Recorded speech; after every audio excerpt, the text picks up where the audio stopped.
Mga Iloilo Night Watch sa syudad kag probinsya sang Iloilo, Gimaras Antique Aklan kapis syudad sang Bacolod kag Negros Occidental, ilabi na sa sagwa sang pungsod. Ang ini nga programa magadala sa mga balita, impormasyon kag magasipad-sipad sa mga issues nga mangin patas. Ang presentasyon sa tanan kag mabatian sa Facebook page kag YouTube channel sang Iloilo Newsline. Ang Iloilo Night Watch mangin mata kag dulunggan sa mga listeners kag mga viewers. Kag ini mabatian halin las 8:30 sang gabi tubtob las 10 sang gabi.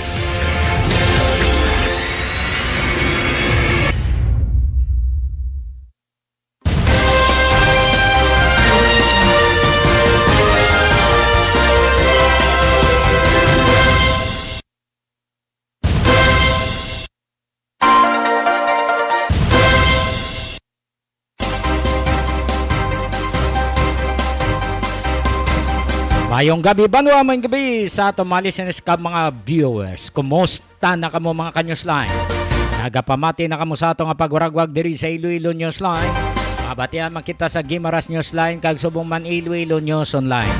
Kag subong man sa YouTube channel sang Iloilo Newsline. Palihog lang like, share and follow. Palihog man subscribe sa YouTube channel sang Iloilo Newsline. Sa ato mga listeners Luzon, Visayas, Mindanao, syudad kag probinsya sang Iloilo, Antique, Aklan, Capiz, Negros, Occidental, Bacolod, Gimaras, Masbate, Dumaguete City, Cebu City, kag Kutob, Malabutan sang ato nga pagwaragwag mayad-ayad nga gabi sa inyo nga tanan.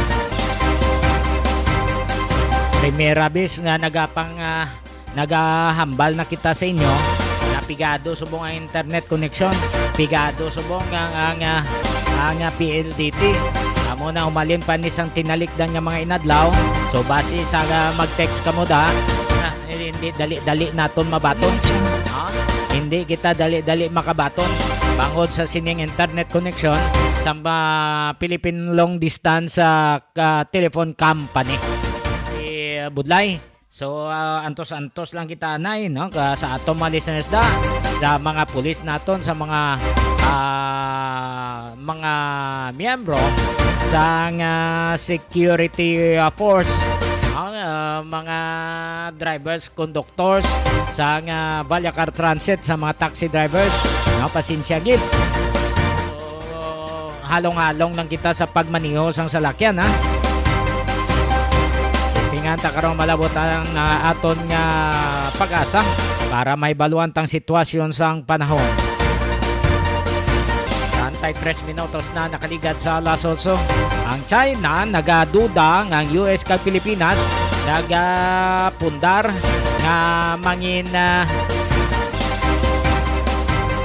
maghari kuno sa ASEAN, no, sa Asian nation. Amo inya pagtanaw sang China kag sa pagtanaw man sang aton nga mga analyst may kang tanan sini nga sige sa gyapon ang pagpangbuli sang China Coast Guard sa West Philippine Sea nga daw ginabutang nila ni sa entonces ang aton nga mga miyembro sang Philippine Coast Guard, Philippine Navy kag ang Bureau of Fisheries and Aquatic Resources. So kabay patani nga talupangdan ini sa nga iban pang mga nasyon ang ginahimo sang China. Check naton ang panaysayon ni University of the Philippines Institute for Maritime Affairs and Law of the Sea Director si Attorney J. Batong Bakal. May kang tanan ni sa panagupnop sang China nga magahimo sang Asian NATO na North Atlantic Treaty Organization ang US kag Pilipinas. Yari si Attorney J. Batong Bakal sa iya sining pananawan mga kaabyanan. China was trying to insert itself into ASEAN. It was trying to speak for ASEAN in a way. And I don't think that will be received very well by the ASEAN members. How was it that that China upset ASEAN? Well, I see, if you see the initial intervention of the Chinese general, it was as if he was trying to speak for ASEAN, and then later on, the second time, I think the defense minister, again trying to play on ASEAN centrality and trying to say that ASEAN was being Interview ni siya broken sa Taiwan by one of its Talks. own members. The When, Philippines. yes, but all the ASEAN members, even in their interactions, would know, no, the truth. No? And even if they have their differences, they all are facing only one common problem, really, and it's basically China. And each one has chosen to try to deal with it in its own way, given its own tradition, its own diplomatic style. But they all know that this is the common challenge, not really one country, no? Even though that's what China tries to portray. So I think that ASEAN members will see through that, especially their respective peoples. They will see through that. And that only raises, in a way, their defenses even more. I mean, their psychological defenses even more. So I don't think it was a success, really, for China to do that. Richard, Well, I attended the Shanghai Dialogue quite regularly throughout the pre-pandemic period when China had effective communication channels with the Americans. They had regular attendance at the dialogue. I think we're seeing a completely different China nowadays. I mean, to be honest about it, I saw them not sending necessary defense officials, more like a troll army. It's just not what their defense chief said. It's also the interventions that repeatedly was made by different representatives of the Chinese People's Liberation Army, including very aggressive interventions during keynote speech by President Marcos Jr. I think the tone was not as respectful as you would assume in that kind of dialogue.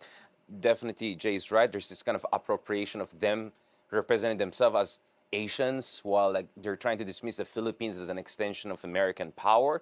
And generally you're expected to ask a question within 30 seconds or so. These were like rants. So this kind of rant diplomacy definitely did not go well. And let's not forget, I mean, there's a reason why Singapore chose President Marcos Jr. as its keynote speaker this year, because they felt that the Philippine perspective is an important perspective and it's representative of perspective of the region. So for China to dismiss the Philippines as some sort of kind of an outside view goes against the very spirit of why the keynote speaker was Ferdinand Marcos Jr. yeah. So, Jay, the Shangri-La Dialogue is an opportunity to almost reset relationships, especially through the bilaterals on the sidelines. Do you assess that, let's talk about US and China and the Philippines, do you assess that these players try to do that? Well, I think Shangri-La Dialogue is supposed to be a venue for communication, and in a way it's supposed to be for bridge building.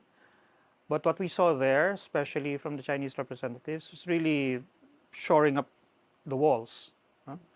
They're creating even more reasons for doubt. And they're really just doubling down on their excessive claims, and they're trying to impose themselves, really.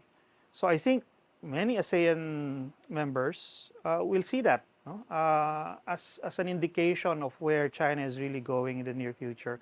And it's going to be a China that is overbearing and really imposing itself on the rest of the region. China mentioned ASEAN.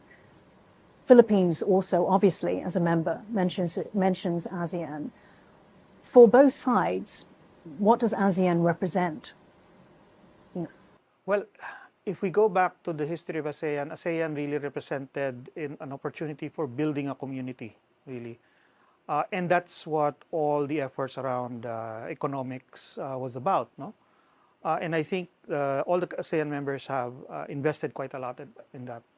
For China, given its interests, no, it actually does not see an ASEAN community as being in its interest, because that's like a unification of all the countries that they call peripheral countries. So And yet it still talks about ASEAN centrality. Yes, but so it talks about centrality when all the ASEAN members know that that's not what its practice has been. So what's its purpose in constantly mentioning this? What's its strategic? Nagapamati ka mo kay Atty. J. Batong Bakal. Interview sa Taiwan Talks. To separate the Philippines from the rest of ASEAN, to set us against each other, essentially. Try to isolate the Philippines, hoping that this will, put more pressure on the Philippines or counteract the apparent effectiveness of its advocacies and positions. They're trying to head off the other ASEAN nations, viewing the Philippines as taking a new and possibly correct path, a new option vis-a-vis China. And that's why they're trying to, again, drive divisions into ASEAN. I see. So they're trying to paint the Philippines as an exception, as an outlier, Yes, and a troublemaker. and a troublemaker. Or at the very least, a deputy sheriff of America in Southeast Asia. If Australia is a deputy sheriff in the Indo-Pacific, that's the kind of rhetoric they want to put forward. I think President Marcos Jr.'s speech was spot on in terms of saying we are for ASEAN centrality, but a centrality that is not just aspirational or symbolic, a centrality that is embodied in inclusive and effective forms of conflict management. If you're just going to be the spokesman for China, there's no centrality if you're just a fodder for China, because China wants to use ASEAN to exclude America and other so-called external powers out of the question. So I think this was why what we saw was not really this responsible defense diplomacy, but really wolf warrior troll kind of diplomacy by the Chinese representatives in the Shangri-La dialogue. And I think it's also important to note that, ASEAN and community building was about treating each other as equals. And the experience of many ASEAN members vis-a-vis China clearly has not been one of equals. No? And China does not lose the opportunity to emphasize its superiority or the preemptive nature of its interests. So I think that's why it simply doesn't connect with ASEAN. Richard, China is accusing the US, it has for a while, and it did during Shangri-La, of trying to set up an Asian NATO. Also trying to say that Russia's invasion of Ukraine was a result of NATO expansion, Eastern expansion. So joining the dots, what is this saying about China? Well, the rhetoric is they're being encircled, and whatever they're doing is purely for defensive purposes. Now, of course, that's funny when you look at really when it's down to the Philippines and China. Clearly, the Philippines has no capability to threaten China, so they have to make it look as if the Philippines is just a tip of the spear. Now, the timing of their intervention was somehow, helpful to China because we just had the JAFUS, Japan-Philippine-US Trilateral Summit last month, and then we also had the second squad meeting this time. So I think in terms of headlines and rhetoric, it was a perfect timing for China to come in. But were they able to substantiate that Asian NATO argument? I don't think so. I think it came off very wrong. I think it came off like China being, histrionic and paranoid. And I think that's where also the intervention by Zelensky was very important. I think Zelensky very politely said, if China is really neutral, you have to show that neutrality because everything you do shows that you're actually helping Russia against us.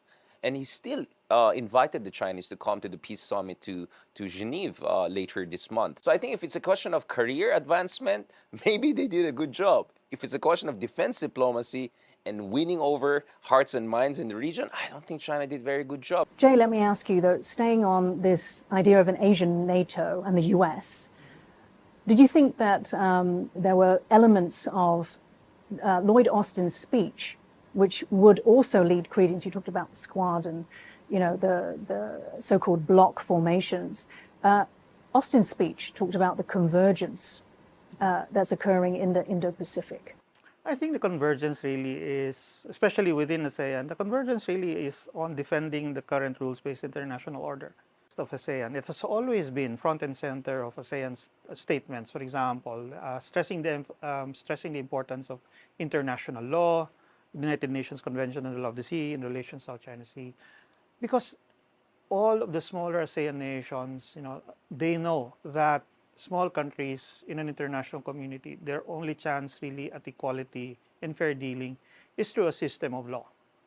And that has always been central to the ideals of ASEAN. And that's why, we always have all these extended dialogues. I mean, these take long and they've been criticized as not producing anything.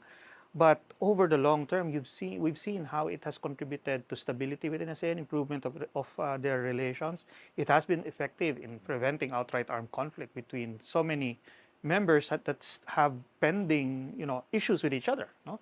So that shows you, I think, the effectiveness of this institution. But to say that now will transform into an Asian NATO, I mean, that's so far from the truth. And the experience of this region has shown that right now that's not in the cards. We've had SEATO, and that has already fallen by the wayside. And since that time, each one of the assigned members have basically been working on their own specific and